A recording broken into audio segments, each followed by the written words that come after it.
Pues felices Pascuas, mis hermanos, a todos los que no nos hayamos visto, que ya andaba por ahí en misión lejos. Y estamos, como dice el Evangelio, estamos en el mismo día, aquel mismo día. Y estamos en la octava de Pascua, como la iglesia ha enseñado siempre, de que este es como un mismo día, aquel mismo día, ¿cuál? El de la resurrección. Y estamos en este mismo día y hoy el Evangelio se nos presenta con esta perícopa de los discípulos de Emaús. Cada año, este miércoles de la octava de Pascua, la liturgia de la palabra pone este Evangelio. Ya se han de acordar algunos que han estado ya algunas octavas.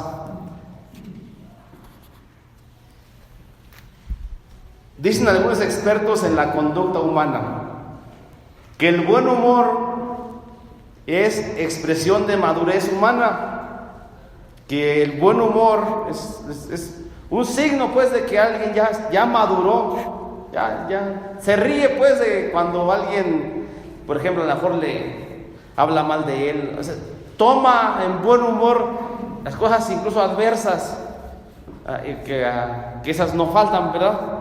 Pero lo toma de buen humor. Entonces, el buen humor como un signo de madurez. Y el Papa Francisco, iba a decir Francisco, pero el Papa Francisco hace unos años dijo que los católicos tenemos que sonreír, que no fuéramos católicos de Viernes Santo. Alguien hace como 3 años lo dijo. No católicos de Viernes Santo, sino católicos de la resurrección, católicos que sonrían. ¿Por qué digo esto? Porque los discípulos de Emaús, ya saben, iban cabizbajos, hasta murmurando, criticando, quién sabe, iban con un rostro desencajado, así me los imagino yo. Y dice el texto que mientras iban caminando por ahí, versículo 15, mientras conversaban y hasta discutían, Jesús empezó a caminar con ellos, ahí el Señor caminando con ellos. Pero aunque lo veían, algo les impedía, no sabían que era Jesús. Entonces viene la pregunta de la que yo quiero hacer hoy, la reflexión, hacer hincapié en esto. Versículo 17, mis hermanos. ¿De qué van hablando ustedes por el camino? Lo repito, la pregunta de Jesús.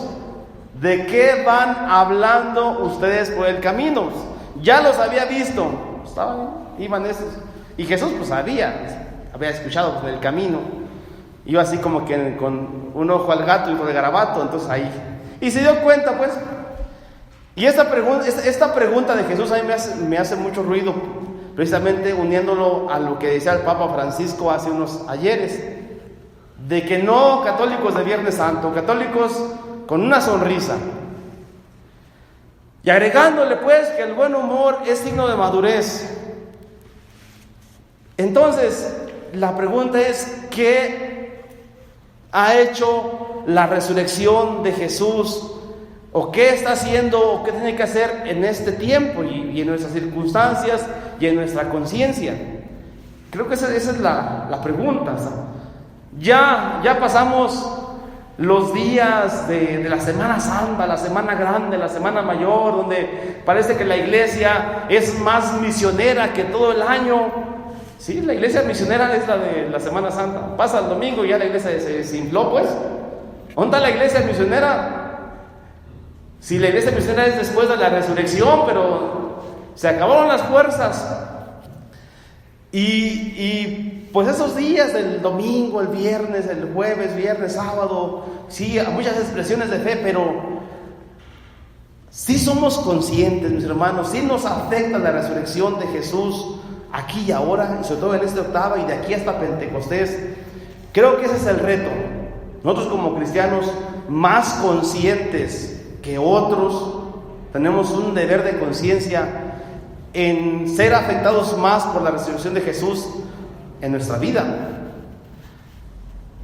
¿Y cómo medimos esa afectación de la resurrección? ¿Cómo la medimos? Sí la podemos medir, porque la gente nos mira, la gente nos ve, y ahí viene la pregunta: de qué vamos hablando por el camino. ¿Qué señales pues damos? ¿Qué señales damos a los demás? ¿O señales de vida o señales de muerte? Las señales de vida pues tienen que ser vámonos a echarle y ya ha pasado la Semana Santa, sí, aunque estamos cansados, pero seguimos con la misma actitud, con las mismas ganas, con el mismo entusiasmo, con el mismo ímpetu misionero. Pero no podemos dar, o tiene que haber estas señales, mis hermanos. La gente se da cuenta. Yo se los he dicho de broma y en serio, que muchas personas se agüitan, pues, porque en su familia, pues mucha gente no viene a la misa, no viene a la iglesia, no se confiesa, no está pues aquí. Ya hay gente que son están en matrimonios y hasta curas podemos ser, y pues la familia pues nomás no. Y a veces me he cuestionado, o sea, ¿no será que mi familia pues no ve señales, pues? ¿Será que en el camino de nuestra historia pues no estamos dando quizás señales de vida o las señales indicadas de la resurrección? Eso es muy importante, porque es nuestra responsabilidad la evangelización, y la evangelización es el testimonio de la resurrección. Así de forma general, la evangelización auténtica es el testimonio de la resurrección. Cuando evangelizamos, solo estamos testimoniando la resurrección, pero esa no se hace pues con pura palabra o con pura palabrería. El padre Moy dice una frase que lo cala cuando dice que podemos ser como demagogos, una demagogia religiosa y no una encarnación de la resurrección. Por eso, ¿qué señales de vida estamos dando? Y si la gente les está percibiendo, sobre todo los que viven alrededor nuestro, porque puede ser que demos señales de muerte. Las señales de muerte son como las que iban dando estos amigos. Les pregunta Jesús de qué iban andando por el camino y se detuvieron tristes. Y hasta querían regañar a Jesús. Versículo 18, que Cleofás le dices que tú no sabes lo que pasó. Pues ¿qué pasó? Que se desmayó. Lo de Jesús de Nazaret, y viene una palabra tremenda: teníamos la esperanza, pero ya se murió, ya lo mataron.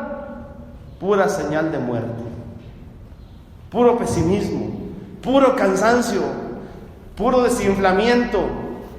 Y eso es lo que no nos puede pasar a nosotros. Cansados, pero de pie. Hay un texto en San Pablo que dice: podemos derrumbados, pero no nos... Ya ni recuerdo cómo va, pero es la segunda carta a los Corintios. Es decir, la resurrección a nosotros nos da vida, aunque a veces estemos hasta con lágrimas en los ojos. Bueno, ahí está, teníamos la esperanza, pero lo mataron. Y Jesús, ahí donde Jesús, pues como que le tocaron el orgullo a Jesús, y empieza el primer curso otra vez. Vamos a hacer el primer curso, otra vez el primer curso. Y literal les hace todo un recuento de la historia de la salvación para que pudieran entender. Y aquí viene la hermosa expresión de la que en el FEIT del año pasado iba a ser el FEIT, si no mal recuerdo: nos ardía el corazón. ¿A poco no sentíamos que nos ardía el corazón cuando nos venía predicando la palabra de Dios? Pues bueno, un signo de la resurrección, un signo de que Jesús está afectando nuestra vida, es que siempre esta palabra cause en nosotros un ardor, una inquietud, algo pues. Algo debe causar la palabra de Dios. No podemos ser indiferentes a la palabra. No es que tienen que escribir todo lo que dice el Padre, no, a lo mejor no. Ni siquiera, a lo mejor después lo van a leer ese cuaderno.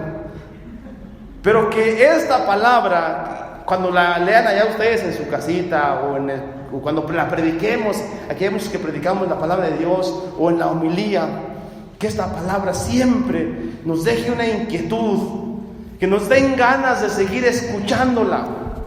Porque el día que ya nos den ganas, cuidado, puede ser sombras de muerte.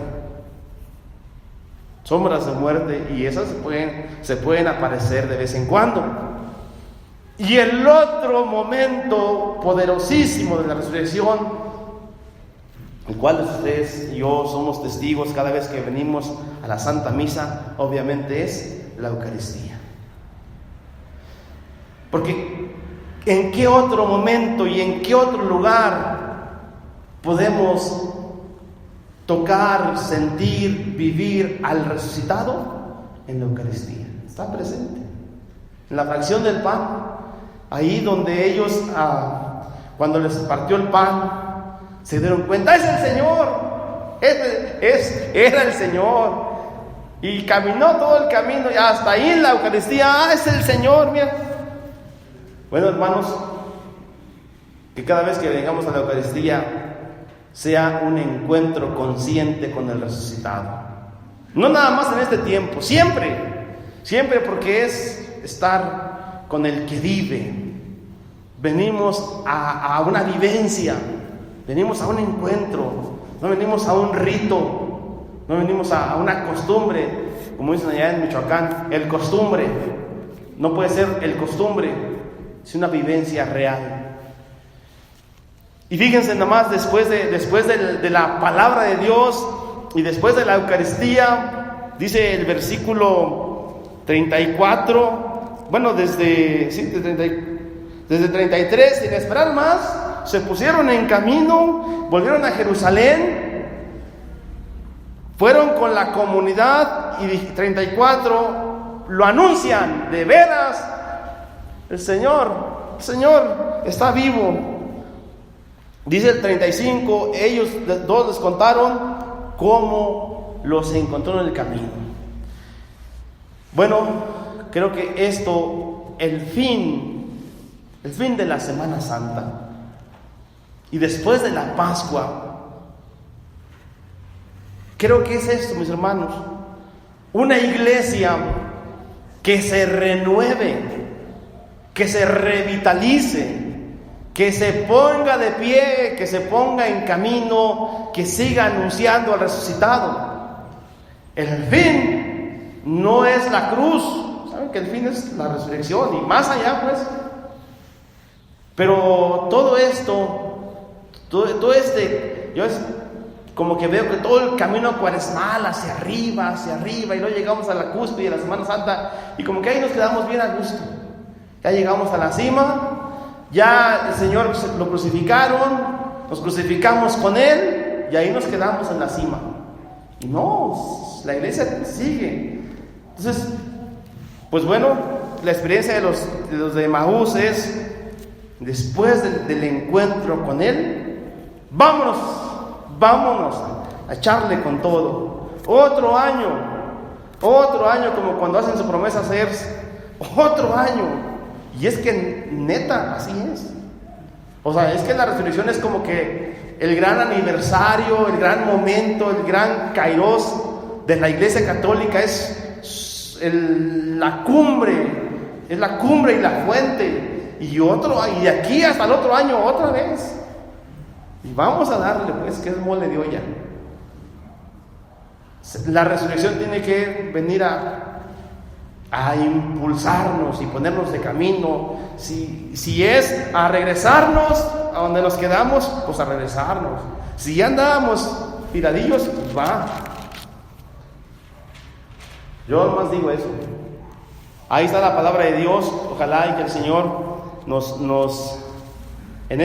sobre todo en esta octava, y que estemos así con un nivel alto de afecto, de sentimiento, de experiencia de la resurrección, que no nos quedemos pues como que ya estancados, ¿no? Vamos a darle pues. Hagamos un momento de silencio.